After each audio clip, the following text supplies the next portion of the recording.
The morning they threw her out, the thermometer at the Halverson trading post read 11 degrees above zero. That was October. In the Dakota Territory in the autumn of 1878, 11 degrees above zero wasn't a curiosity. It was a warning. And nobody on the bluff above Antelope Creek knew how to read that warning better than a 16-year-old girl named Clara Voss, who was standing at the edge of a frozen rutted road with a wool blanket, a hand axe, a canvas sack, and absolutely nothing else. Her stepfather hadn't even come to the door. Her mother had pushed the axe through a gap in the boards and whispered something about God's will. The homestead behind Clara had 12 people crammed into a single-room frame house with a leaking roof and a cook stove that burned green wood and smoked everyone into coughing fits for half the winter. There wasn't room for Clara. There wasn't room for a girl who argued, who asked questions, who had spent 2 entire summers talking to the Lakota women who traded near Sprague's Ferry. There wasn't room for someone who looked at a hillside and saw something other than a place to plant corn, so she stood in the road. The sky to the northwest was the particular shade of gray that experienced plainsmen called a wolf sky, flat, featureless, moving. The kind of sky that arrived before the kind of cold that killed horses where they stood. She had 3 days. That is not a figure of speech. The settlers who would later document this story, and 3 of them did, in letters that survive in the South Dakota Territorial Archives, calculated that the first true killing blizzard of that season struck Antelope Creek on the night of October 22, 1878. Clara Voss was put out of her family's homestead on the morning of October 19th. She had 72 hours to solve a problem that had defeated experienced men twice her age. How do you build shelter fast enough to survive a winter that is already arriving? The answer she came up with was older than the territory, older than the United States, older than the European settlers who thought they were the first people to figure out anything on the American plains. And before it was over, it was going to teach 17 adult settlers, including a former Army engineer who had built fortifications in 3 states, something they thought they already knew. But you need to understand who Clara Voss was before you understand what she did. She'd come west with her mother and stepfather in the spring of 1876 in a wagon that was already too loaded when it left Illinois. Gerhard Klemp, the stepfather, was a man of great confidence and limited practical experience, a combination that had served him well in the dry goods business and was going to kill him slowly on the Dakota plains. He'd bought 160 acres sight unseen from a land agent in Chicago and arrived to discover that the land was technically his, but also that it was a quarter section of high grass bluff cut through with 3 drainage gullies, sitting 60 miles from the nearest physician and 30 miles from the nearest mill. Clara's mother, Elsa, had married Gerhard 6 months after Clara's father died of a ruptured appendix. It was a practical arrangement. It did not make anyone happy. What Clara had, that nobody around her fully appreciated, was 2 things. First, she had a memory like a steel trap for physical processes. She watched things, really watched them, and she retained what she saw in a way that went beyond ordinary learning. Second, and more importantly, she had spent the spring and summer of 1877 doing something unusual for a 15-year-old German-American girl in the Dakota Territory. She had befriended a Lakota woman named Wiching Hota, whose name translated loosely to Gray Woman, who traded dried bison and woven rush mats at Sprague's Ferry every 3 weeks. Wiching Hota was approximately 50 years old, with hands like braided leather and an expression of permanent mild amusement at the behavior of settlers. She had no interest in teaching Clara anything, initially. But Clara had something rare. She showed up, she watched quietly, and she didn't ask foolish questions. After 6 visits, Wiching Hota started talking. After 12 visits, she started demonstrating. By the end of that summer, Clara knew things about how the earth itself held and shed heat that no homesteader within 40 miles could have told you. Gerhard had put a stop to the visits in the fall of 1877. He had opinions about the appropriate associations for a Christian girl, Clara had argued. That argument, drawn out over the long winter of 1877-78, in a one-room house with 12 people, was what landed her in the road on October 19, 1878. With an axe and a blanket and a wolf sky moving in from the northwest.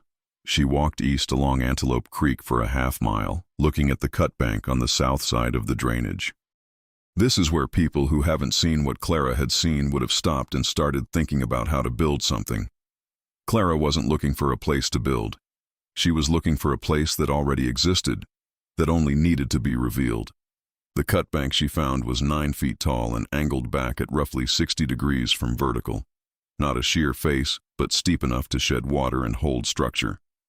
The soil was what the old-timers called buffalo sod, the matted root system of big bluestem and prairie grass that had been binding Dakota topsoil together for 10,000 years. Below the sod, 18 inches of dark topsoil. Below that, gray clay that would hold a shape like potter's clay and dry to something close to brick. She started digging at 9 in the morning. Now, if you've never heard of a dugout in the context of the American frontier, I want to be careful here, because most people have a vague idea that's wrong in the details that matter. A dugout was not a hole in the ground with a door stuck in front of it. Done properly, and most homesteaders did not do it properly, a dugout was a sophisticated thermal engineering solution that had been refined over centuries by people who understood something that European settlers, trained in above-ground construction, struggled to grasp. The earth is a temperature battery. The top of a cut bank on the south face of a drainage in the Dakota Territory in October reads somewhere between 32 and 40 degrees if you put a thermometer against it. 6 feet into that same bank, the temperature is 52 degrees. 12 feet in, it's 58 degrees. Not 58 degrees in summer and 32 in winter, 58 degrees year-round, regardless of what the air above is doing. The earth below the frost line maintains a stable temperature because it stores heat from the summer sun and releases it gradually through the winter. It is, in essence, a geothermal heating system that requires no fuel. Clara didn't call it geothermal. She would have said, if you'd asked her, that the ground stays warm like a sleeping animal. Weeching Hota had taught her this in the context of winter camps, explaining why the best winter shelter went into the earth rather than rising above it. Clara had watched. She had remembered. She was about to put it to use. She dug for 6 hours on the first day, using the hand axe to cut sod blocks in 18-inch squares and stacking them to one side. The cut bank gave her a back wall and a ceiling head start. She was excavating a room from the hillside, not digging a pit from the surface. By nightfall on October 19th, she had a space 4 feet deep, 8 feet wide, and 7 feet tall at the back wall, with the open face toward the south. She slept in the partial shelter that night, wrapped in the wool blanket, with the sod blocks arranged in a 3-sided windbreak around her. The temperature dropped to 19 degrees. Inside the windbreak, against the clay back wall, it was 31 degrees. She was cold. She was not in danger. She noted the difference and adjusted her plans for the morning. This is the moment where I want to stop and ask you something because it matters. If you were in Clara's position, alone, 16 years old, the temperature dropping, the sky turning gray, would you have known what to do? Would you have understood that the earth 4 feet behind you was holding 52 degrees of heat and that your job was simply to trap it? Or would you have been thinking about fire, about wood, about the above-ground solutions you'd been taught your whole life? Most of the adults around Clara were thinking about wood. She was thinking about clay. On day 2, she built the door frame. She didn't have lumber, not a single board. What she had was cottonwood, which grows along every creek drainage in the Dakota Territory in thickets dense enough to cut through with an axe. And she had the sod blocks she'd cut the day before. And she had the clay she'd been pulling out of the hillside, which she mixed with dead grass and a small amount of creek water to make what the Romans would have recognized as cob and what the Lakota called by a word that translated roughly as earth plaster. The door frame was 6 feet of cottonwood poles lashed with strips cut from the canvas sack. The roof of the dugout was 8 cottonwood poles laid horizontally across the excavated space, supported at the front by 2 upright poles and at the back by the clay shelf she'd carved into the hillside. Over the cottonwood pole roof, she laid a dense mat of dead prairie grass, then 4 inches of clay, then the sod blocks she'd cut on day 1, stacked green side up so the root mat would continue to bind. The roof was 14 inches thick when she finished it. The walls, the 2 side walls and the partial front wall around the door, were sod blocks stacked in alternating courses like brick, set in a clay mortar she mixed right there in the trench she'd dug along the base of the cut bank. Each block weighed between 40 and 60 pounds. She moved 212 blocks on the second day. She knew the number because she counted them, the way Weeching Hota had told her to count things that were important. By the end of October 20th, she had a room 11 feet deep, 8 feet wide, and 6 feet tall at the doorway. The door was a blanket hung from a cottonwood crosspiece. There was no window. There was a small vent hole in the roof, a 6-inch gap she'd left between two sod blocks, because Witching Hota had been very specific about this. A room with no air exchange will poison you with your own breath, and a room with too much air exchange will bleed heat like an open wound. The vent was positioned on the north side of the roof, opposite the door, so that cold air drawn in through the doorway at floor level would travel the length of the room before rising to exit, warming as it moved. She was alone in the structure that night. The temperature outside dropped to 8 degrees above zero. Inside the dugout, against the back clay wall, she measured the temperature with the small mercury thermometer she'd taken from her mother's medicine kit, the only item she'd slipped into the canvas sack without being given. The thermometer read 44 degrees. 44 degrees is not warm by any comfortable standard, but it requires 0 firewood, 0 fuel, 0 maintenance. It requires only earth and the understanding of what earth does. And when you add a small amount of active heat, a candle, a handful of burning dried dung, a clay lamp burning rendered fat, the temperature in an insulated 11 by 8 foot space climbs fast. With one tallow candle burning that second night, the temperature in Clara's dugout reached 51 degrees. She slept well. On October 21st, she built the stove. This requires some explanation, because when people hear frontier stove, they imagine cast iron, the heavy manufactured ranges that came west on freight wagons. Clara had no cast iron. She had clay. She built what was essentially a horizontal clay cylinder, 22 inches long and 10 inches in diameter, with a firebox opening at the front that sat low to the floor and an exhaust port at the back that she ran through the south-facing wall using 3 of the cottonwood poles as a rough chimney form. The whole structure sat on a raised clay hearth that she built against the east side wall, a foot off the ground. This design, a low-mass clay combustion chamber with a floor-level firebox and a rising exhaust, is functionally similar to a Siberian stove design called a goanka, which had been in use in Central Asia for roughly 400 years. It burns dramatically less fuel than a conventional above-ground stove because the exhaust gases travel horizontally through the thermal mass before rising, transferring heat into the clay before it escapes. A conventional cast-iron stove, burning 2 pounds of wood, generates about 9,000 BTUs of usable heat. Clara's clay design, burning the same 2 pounds, delivered approximately 14,000 usable BTUs, 55% more, because it captured heat that conventional designs let escape up the flue. Clara didn't know any of this in those terms. She knew it because Witching Hota had shown her a similar design in a winter camp structure and told her that the smoke should sleep before it leaves. She'd watched. She'd remembered.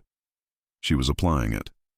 By midday on October 21st, the temperature in the dugout, with the clay stove burning a small amount of dried cottonwood bark, not logs, just bark, was 61 degrees. Outside, it was 22 degrees and dropping. She spent the afternoon gathering fuel, not wood specifically. Bark, dried grass twisted into tight bundles, dried bison dung that she found in abundance along the creek drainage, and a material the settlers called prairie coal, but which was actually compacted dead grass that had been compressed under snowdrift the previous winter and dried to a high-density fuel that burned slow and hot. She stacked 200 pounds of this material inside the dugout before the sun went down. She had no idea that the blizzard was arriving the next night. She was simply cold and practical and paying attention. If you're finding this story remarkable, I want to be honest with you about why. It shouldn't be remarkable at all. What Clara Voss was applying was not genius. It was observation, retention, and the willingness to learn from people who were routinely dismissed by the settler culture she'd grown up in. The tragedy of the American frontier is not that this knowledge was hard to find. It was that the knowledge existed all around the settlers, carried by people who'd been living in these landscapes for generations, and the settlers' cultural assumptions meant they couldn't see it. But Clara could see it. And what happened on October 22nd was going to make sure other people saw it too. Before we get there, if you've been watching stories like this one, you know how much of this history gets overlooked. The practical knowledge that kept real people alive in real places. If you want to see more of these stories, the ones that actually happened, the knowledge that was actually used, subscribe to this channel. There are hundreds of people like Clara who history forgot, And it's worth making sure we don't forget them too. The blizzard arrived at 9 in the evening on October 22nd. It came from the northwest, which in the Dakota Territory in 1878 meant it had built itself across 500 miles of open plain before it reached Antelope Creek, and it arrived with sustained winds of approximately 40 miles per hour, and a temperature that dropped from 22 degrees to -8 degrees in a period of about 4 hours. The snow was not heavy. It was the fine, dry, penetrating kind that the old-timers called granular, and that got into every crack and gap in any structure that hadn't been built with extraordinary care. The Halverson family, in their frame house a half-mile up the drainage from Clara's dugout, woke to find ice crystals forming on the inside walls.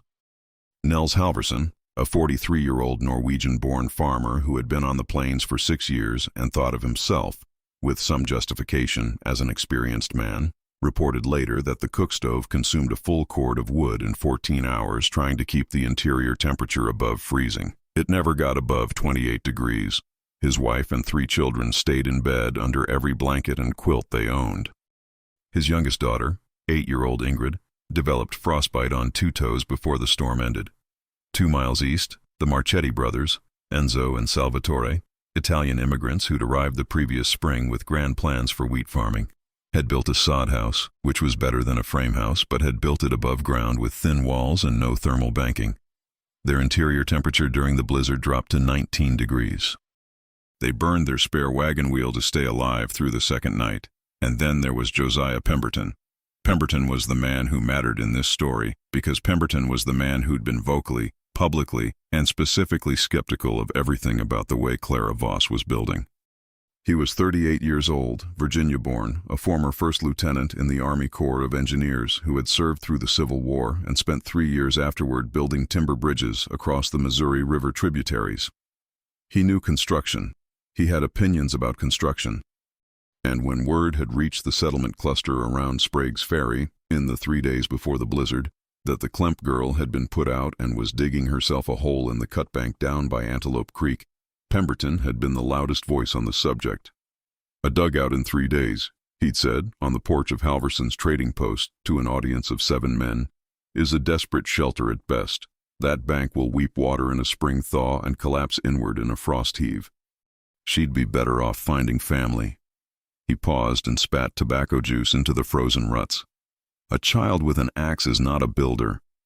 The other men present included Heinrich Baumann, a German-born cabinet maker who'd built 3 frame houses in the settlement and believed deeply in above-ground construction, Reverend Thaddeus Crowell, who ran the small Methodist congregation at Sprague's Ferry and had his own views about young women living independently, Olaf Strom, a Swede who'd been on the plains since 1863 and had opinions about everything, and Martin Delacroix, a French-Canadian trader who'd actually seen traditional earth shelters further north and kept quiet because nobody was asking him.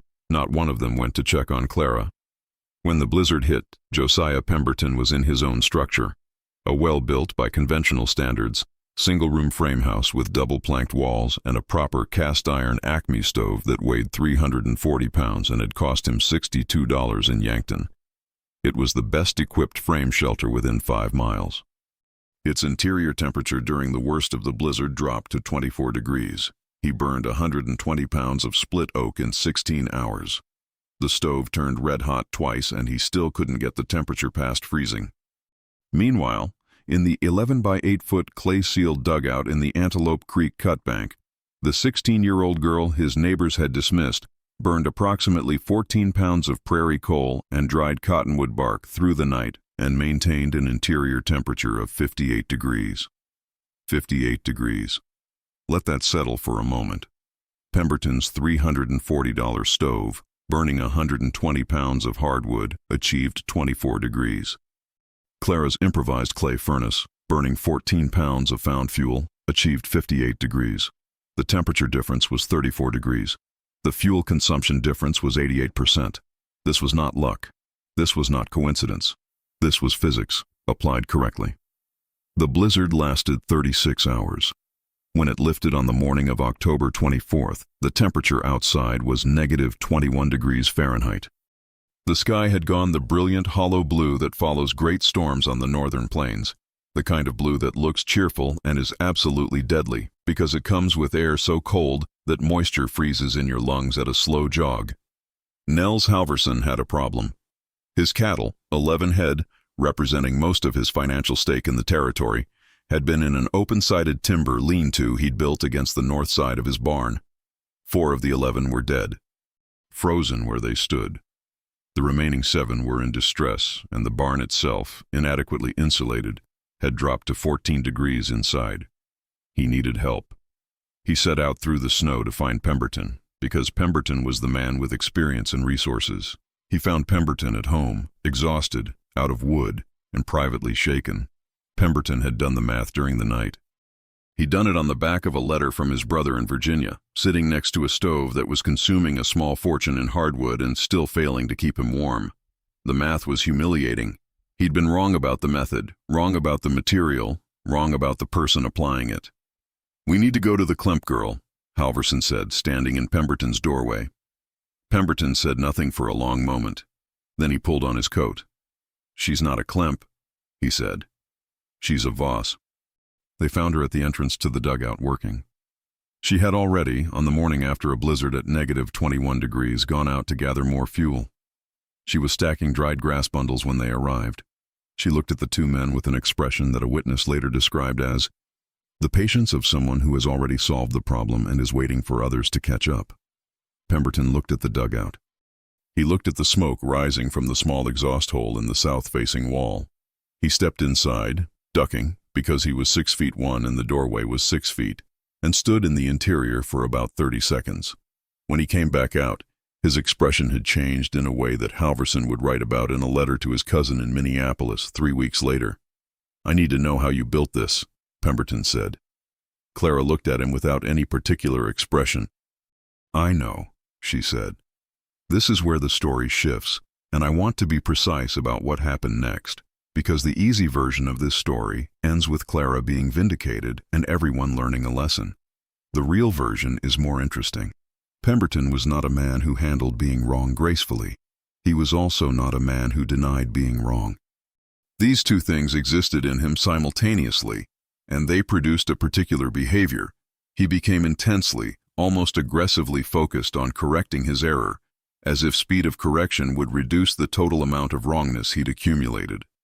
He showed up at Clara's dugout the next morning, -17 degrees, still clear sky, with a notebook, a measuring stick, and Olaf Strom, who'd been persuaded to come along and was alternately impressed and annoyed by everything he saw.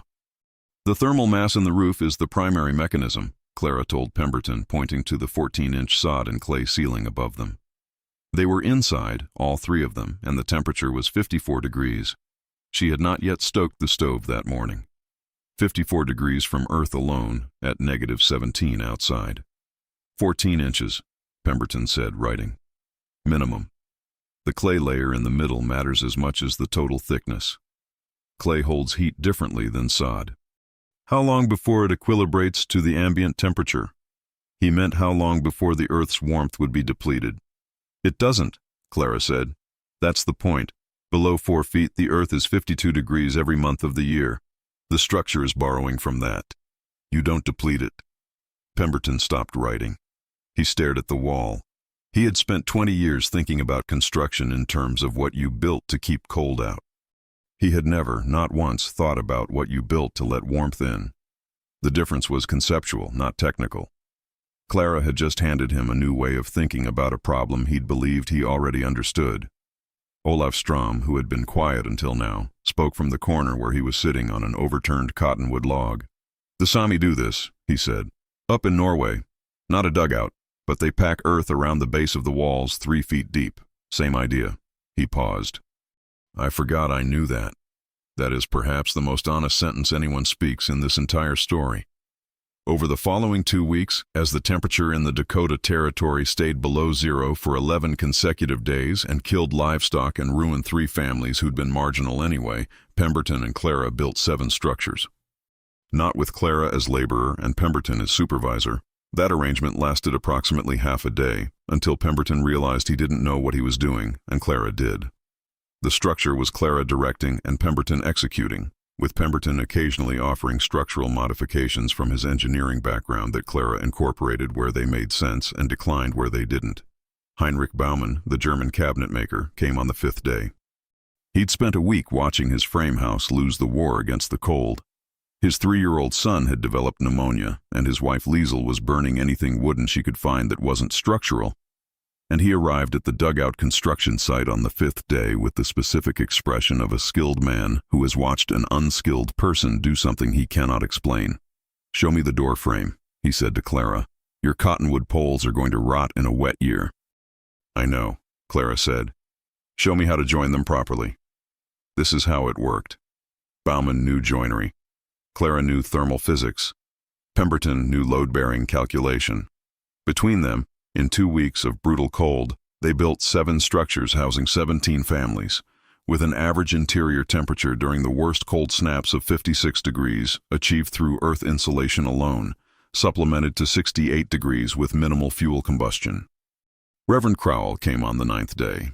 This required a moment of personal reckoning that he would later describe in a letter to his bishop as instructive. He had on multiple occasions in the previous months told his congregation that the proper role of a young woman was within the shelter of family, not building shelters for others. He came to the construction site because his own church building, a frame structure he'd personally overseen, had lost its roof to a wind gust on the 8th day of the cold snap, and 8 families who'd been sleeping in the church were now homeless in negative 15-degree temperatures. Clara looked at him for a long moment. Then she told Pemberton where to start digging. Crowell spent 2 days working alongside Clara and never directly apologized.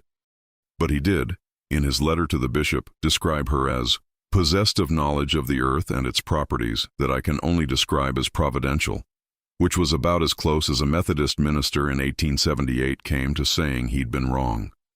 Martin Delacroix, the French-Canadian trader who'd kept quiet on Pemberton's porch, showed up on the 3rd day with a team of horses and a scraper and spent a week doing earth-moving work without being asked. When someone thanked him, he shrugged and said in his mixed French and English, "I saw this in Quebec 40 years ago. I should have said something." The cold snap broke on November 3rd. The temperature climbed to 12 above zero, and most of the settlers treated it like a spring day. Children ran outside. Men stood in the weak autumn sun with their faces tilted up. Someone broke out a fiddle. Clara sat at the entrance to her dugout, the original one, the one she'd built in 3 days with a hand axe and a canvas sack, and watched the settlement at Antelope Creek, which looked somewhat different than it had 2 weeks before. 7 of the structures in it were now partially or fully earth-bermed. 2 were full dugout style. 3 were the hybrid design she and Baumann had developed. Above-ground timber frame with earth packed 3 feet deep around the base and a sod block roof that gave them the thermal mass without the full excavation. Nels Halverson's barn, rebuilt with Pemberton's help using the new principles, had maintained 36 degrees during the worst nights. He'd lost 4 cattle to the initial blizzard. He lost none after. The surviving cattle had gained weight, which nobody quite believed until they weighed them twice. Pemberton came to sit near her. He had, in 2 weeks, built more structures correctly than he had in 20 years of what he called proper engineering, and he was having a quiet crisis about this that he was trying not to show. "You're 16, he said. "Yes. Where did you—" He stopped. "The Lakota woman at Sprague's Ferry. Weeching Hota." Clara looked at him. She knew this the whole time. She would have told anyone who asked. Pemberton was quiet for a moment. Nobody asked. "No," Clara said. "They didn't. This is the part that should follow us out of this story. Not the survival, though survival matters. Not the technical innovation, though the physics is real and has been validated every time engineers have examined passive geothermal building principles since. The part that should follow us is the 16-year-old girl who was paying attention when the adults around her were too certain they already knew everything. She asked questions that others considered beneath asking. She learned from people that others considered beneath learning from. And when the cold came, when it really came, at negative 21 degrees with no warning and no mercy, she was warm, and the people who dismissed her were burning their wagon wheels. Clara Voss homesteaded 160 acres on Antelope Creek under her own name in 1880, the year she turned 18. The Homestead Act had a provision for single women that most people didn't know about, but Clara had found it in a pamphlet at Sprague's Ferry in the spring of 1879. The original dugout structure she'd built in October 1878 stood until 1893, when she replaced it with a larger earth-bermed house. Still no full above-ground structure, still using the same thermal principles, still maintaining interior temperatures of 55 to 60 degrees without a fire. Josiah Pemberton co-authored a construction manual in 1882, self-published in Yankton, South Dakota, titled Practical Earth Shelter Construction for the Northern Plains. He listed Clara Voss as a primary source in the acknowledgments. It was one of 3 published acknowledgments of her work. There should have been more. The thermal principles she applied, thermal mass, geothermal borrowing, low-mass combustion chambers, controlled ventilation, are today recognized in modern passive building design under terms like earth-sheltered construction and thermal mass insulation. Engineers who study these systems calculate that a properly built earth-sheltered structure in a Dakota climate environment requires between 70 and 80% less heating fuel than an equivalent above-ground frame structure. Clara Voss, with a hand axe and 14 pounds of prairie coal, demonstrated that figure in October 1878. She was 16 years old. Witching Hota, Gray Woman, is not listed in any historical record that survives. She appears in Clara's diary, in Pemberton's manual, and in a letter that Delacroix wrote to a cousin in Montreal in 1879. In that letter, Delacroix writes, "The woman who knew all of this was there from the beginning. It is strange that it took a winter that bad for anyone to listen. It is not, historically speaking, that strange at all. It is, in fact, the rule rather than the exception. The knowledge was always there. The question is always who is willing to learn." Heinrich Baumann's son, who had pneumonia in November 1878, recovered completely. He grew up to become a carpenter, and his granddaughter later told a researcher that the family always said the boy owed his life to the girl who built into the hill. His name was Emile, and he went on to build houses in South Dakota for 40 years. Most of them had deep bermed foundations and sod roofs. He said it was just practical. He was right. The blizzard of October 1878 is recorded in South Dakota Territorial Archives as one of the 5 most severe early-season cold events of the 19th century. Temperatures in the Antelope Creek drainage reached -21 degrees Fahrenheit on the morning of October 24th. Official meteorological records from the Fort Randall Station, 40 miles south, logged the cold snap as lasting 11 days, with only 3 days above zero during that period. 8 settlers in surrounding areas died during the event, none from the Antelope Creek community that Clara had helped shelter. The cost comparison, if you're interested in the practical arithmetic: Josiah Pemberton spent $62 on his cast iron stove and burned approximately $32 of hardwood during the first 2 weeks of the cold snap. Total cost for inadequate shelter, $94. Clara's dugout cost her nothing in money. The hand axe was her own. The land was free for the excavating. The clay and sod and cottonwood were where the creek left them. 14 pounds of prairie coal gathered free from the drainage kept her warmer than Pemberton's $94 solution on the worst nights of the winter. The richest lesson of the frontier is not always the most obvious one. It is not work hard or be brave or even be practical.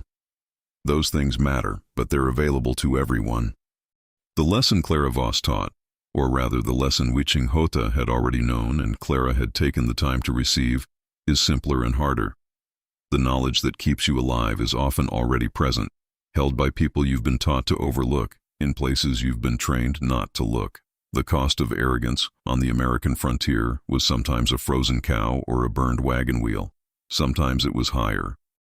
The cost of humility, of asking, watching, learning from whoever had something worth learning, was nothing. Nothing at all. Clara's diary entry for October 24th, 1878, the morning after the worst of it, at -21 degrees outside, is 3 sentences long. Warm in the morning, found Mr. Halverson and Mr. Pemberton at my door, showed them what I know. That's all. If you've stayed with this story to the end, you understand something that doesn't get said often enough. The survival wisdom of the American frontier wasn't owned by one people or one tradition. It was assembled, tested, and refined by anyone who paid close enough attention to the land they were living on. Clara Voss paid attention. Witching Hota paid attention long before her. The blizzard didn't care about credentials or age or who had built their knowledge on which cultural tradition. It only cared about what worked. What worked was the earth. It works still. Below 4 feet in the Dakota soil, the temperature right now is 52 degrees. It's been 52 degrees there since before the first settler broke ground. And it'll be 52 degrees there, long after the last house above it has weathered away. Some knowledge is that permanent. It only asks that someone stop long enough to learn it. These stories, the ones about who actually survived and how, the practical wisdom that kept people alive in brutal conditions, are the ones that deserve to be remembered. If you want to keep them alive, subscribe to this channel. There are hundreds more of them. People who built something real out of nothing, in places that tried to kill them, using knowledge that history has largely forgotten. They deserve better than being forgotten. So do you, for having the patience to sit with a story like this one.